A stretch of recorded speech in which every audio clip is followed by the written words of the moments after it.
보시면서요 구독과 좋아요 알림 꼭 부탁드리도록 하겠습니다. 저희는 첫 번째 시로 한번 넘어가겠습니다. 지금 한국갤럽이 매주 여론조사를 통해서 물론 우리가 뭐 여론조사란 게 뭐 참고용이고 그냥 뭐 이 평가를 하는 거지만 한국갤럽 여론조사 보면 그나마 민심의 어떤 지표를 우리가 조금씩 파악할 수 있다는 생각이 드는데요. 우선 지난주에 비해서 윤석열 대통령 지지율이 지난주에는 20%를 됐는데 이번 주에는 19%로 다시 떨어졌습니다. 그리고 국민의힘 지지율은 4%포인트 올랐습니다. 32% 그리고 더불어민주당은 1%포인트만 올라서 33%를 기록했고요. 자, 이재명 대표 1심 선고에 대해서 잘된 판결이다가 41%. 야, 저는 이 수치 보고 깜짝 놀랐습니다. 세상에 저희와 같은 생각을 하지 않는 분들이 이렇게 많구나 라는 느낌을 지울 수가 없는데 잘된 판결이다가 41%, 잘못된 판결이다 39%. 그리고 의대 20정원 관련해서 잘된 일이다 56%, 잘못된 일이다 35%. 그런데 이게 대응을 잘하고 있느냐의 문제는 또 아닌 것 같아요. 잘하고 있다는 게 18%, 잘못하고 있다는 게 66% 이렇게 나타났고요. 그래서 의대 관련된 질문들이 이번에 꼭 좀 있었던 것 같습니다. 자, 우선요. 대통령 지지율이 다시 지금 이 10%로 떨어졌는데 그 주된 이유가 보니까 이번에는 순서가 바뀌었습니다.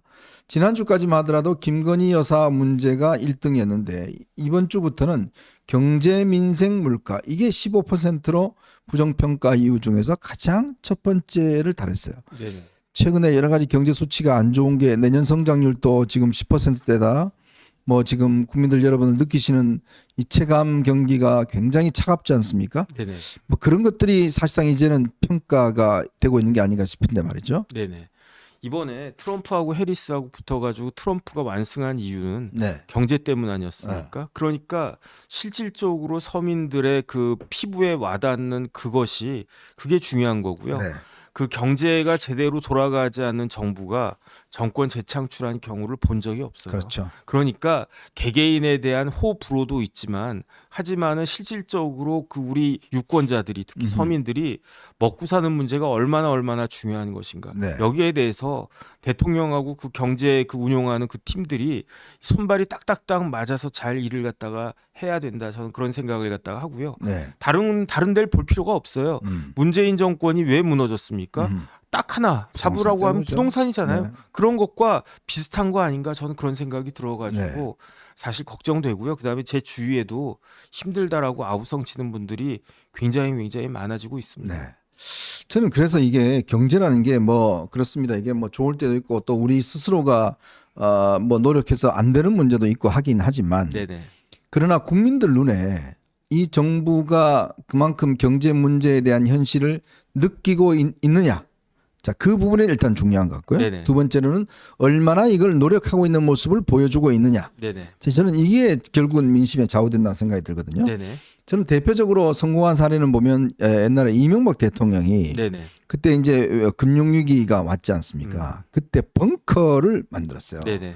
그러니까 경제와 관련돼서 이제 그 각 분야에 아주 이 경제 이 관련된 부처 장관들이라든지 이런 사람들 중심으로 해서 청와대 내에 이제 벙커 회의를 했습니다. 그러니까 네. 이게 사실상 이게 뭐 전쟁 치르듯이 그 회의를 굉장히 오랫동안 했습니다. 제가 알기로 100며칠 동안 했는가 그럴 겁니다. 네네. 그러니까 매일매일 경제 관련된 회의를 하면서 점검을 하고 빨리빨리 해결해주고 기업들의 어려움들을 뭔가 빨리 소통을 해주고 그런 시스템을 만들어 보니까 일단 장관들이 매일 이렇게 경제 관련된 회의에 참가를 하니까 부처가 긴장이 되고 네네. 부처가 긴장이 되니까 또 기업들도 이제 이런 어려움들을 한번 이제 이야기를 할 수가 있고 그래서요 사실은 글로벌 금융위기 때 우리나라만큼 이걸 잘 극복한 나라가 없습니다. 지금 와서 보면 그때 참 이 여러 나라들이 글로벌 금융위기 때문에 엄청난 어려움을 겪었는데 저는 그래서 정말 이명박 전 대통령의 중요한 업적 중에 하나가 바로 글로벌 금융위기를 정말 이 연착륙시켰다는 거.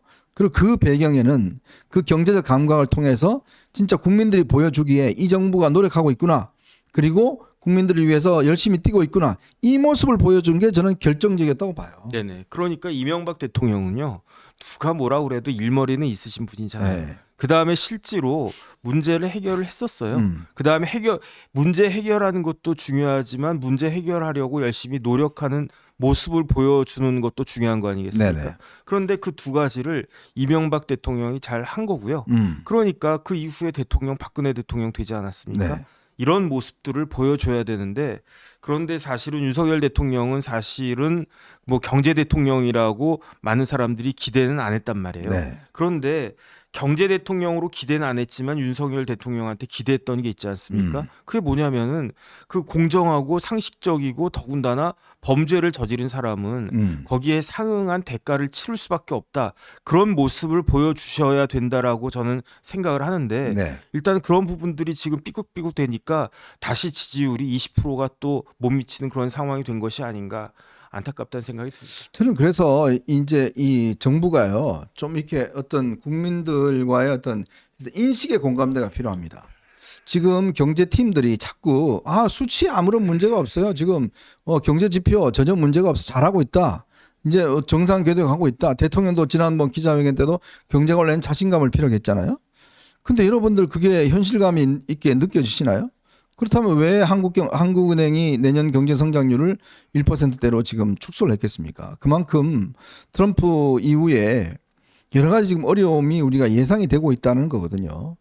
지금 기업들은요, 어마어마하게 지금 위기감과 빨리 움직이고 있습니다. 특히 현대자동차 같은 경우는 아예 CEO를 미국 사람을 시켰어요. 네네. 그러니까 그거는 그만큼 이번에 자동차 이런 문제가 트럼프 대통령이 들어서면 굉장히 어렵다고 판단한 것이거든요. 네네. 지금 삼성도요, 이번에 이 사장단들을 반도체 분야의 사장단을 다 바꿔버렸습니다. 특히 롯데 같은 경우는요, 임원들 20%를 다 잘라버렸어요. 그러니까 롯데가 지금 이 화학 문제 때문에 굉장히 어렵습니다. 또 최근에 포스코 같은 경우를 보면 연일 지금 내부 화재가 많이 일어나고 있어요. 그리고 포스코가 지금 중국의 저가 철 때문에 공장들을 폐쇄하는 데가 꽤 많습니다. 자, 이렇게 지금 곳곳에서 이렇게 되면 실업자들이 많이 나오잖아요. 네네. 그러면 저는 지금 이 상황에서 한동훈 대표가 요즘 일정이 굉장히 많습니다. 경제 관련된 일정들, 경제 관련 민생대책위원회 직접 맡고 있고 하기도 하는데 이게 지금 게시판 문제 때문에 전혀 지금 부각되지도 않고 또 결정적인 거는 이렇게 회의를 하는데 총리만 오고 대통령실의 사람들도 안 오고 아니 이게 지금 말이 되는 소리입니까 지금? 네네. 지난번 한번 회의할 때 대통령실에서 아무도 안 왔어요. 네네. 그러니까 지금 그 주체가 누가 되어야 되는가 대통령실이 주체가 돼가지고 일사불란하게 움직여도 이게 될까 말까인데 네. 조금 전에 위원님 뭐 이런저런 말씀하셨지만 삼성전자 어렵습니다. 네. 삼성전자 위기예요. 그 다음에 롯데는 더 심각한 더 위기라고 심각하죠. 제가 들었거든요. 네. 그러니까 우리 국민들 불안한 거예요.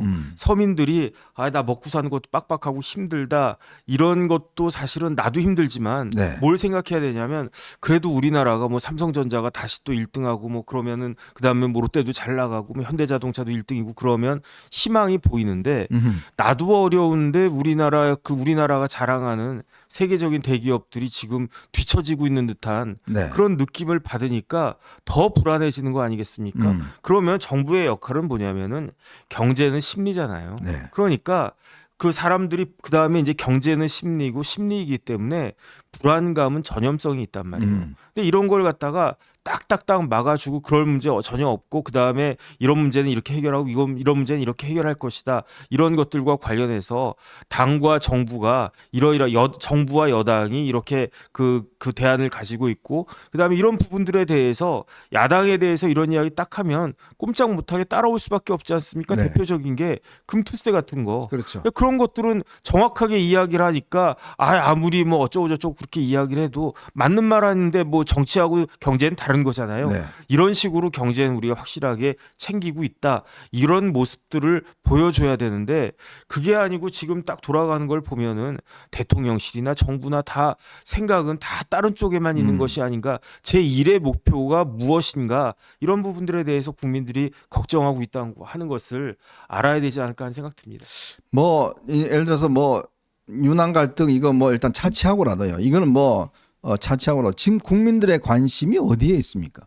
지금 이 경제 문제는 먹고 사는 문제 여러분들 정말 월급 안 나오고요. 진짜 이게 애들 직장 못 가지고 이러면 사람들 스트레스 엄청나게 받습니다. 우리가 문재인 정부 때 집값 때문에 스트레스 얼마나 받 그게 표로 표현이 되는 거거든요. 지금 저는 상황이 마찬가지라 봅니다. 그러니까 결국은 이게 경제는 아까 우리 정 변호사 심리라고 그랬지만 국민들이 뭐 으쌰으쌰하고 정부가 뭐 빨리빠르게 움직이고 하면 여러 가지 선순환적인 어떤 경제 어떤 상황들이 좋아지는 거거든요. 아무리 한동훈 대표가 믿고 보기 싫고 꼴 보기 싫다 하더라도 그거는 그거고 그러면 이 경제팀들이나 정책시장에 뭔가 당과 뭔가 빨리빨리 움직이는 그리고 자주 이게 모임을 만들고 그다음 또 야당도 설득하고 야당이 아무리 밉죠. 이재명 대표하고 뭐 대화하고 싶겠습니까? 그렇지만 야당이 협조를 구할 건 또 필요한 거 아니겠습니까? 네네. 그러니까 좀 이 국정 운영을 좀 더 좀 큰 범위에서 영역에서 바라보고 정치적 이슈와 경제적 이슈는 좀 다르게 바라보고 좀 대응을 해야 되는데 제가 전 이런 이야기까지 제가 지금 안 드리는데 이게 지금 대통령실이 지금 도대체 당을 어떻게 보고 있느냐는 단적인 걸 제가 하나 소개해 드리겠습니다. 지난번 여러분 아마 윤석열 대통령하고 한동훈 대표가 그 이 정진석 실장하고 3인 회동을 한 거 있지 않습니까? 감독님 그 사진 있으면 한번 찾아주겠어요? 그날 3인 회동을 했는데 이제 회담이 뭐 아주 서늘하게 끝났잖아요. 네네. 그때 그 대통령 뒤에 이제 대통령실 수석들하고 뭐 참모들이 오로로 따라왔잖아요. 딱 회담이 끝나고 어떻게 된지 아십니까? 회담이 끝나고요. 그 참모들 전부가 다 거기가 좀 파인그라스라고 해서 대통령실과 좀 떨어져 있는 곳이거든요. 다 대통령 따라가 버렸어요. 네네. 아무도 한동훈 대표에게 안내를 해준 사람이 없었어요. 그래서 이 회동 끝나고 난 다음에 한동훈 대표 혼자서요. 네네. 혼자서 주차장까지 내려왔어요. 그 어두운 데를.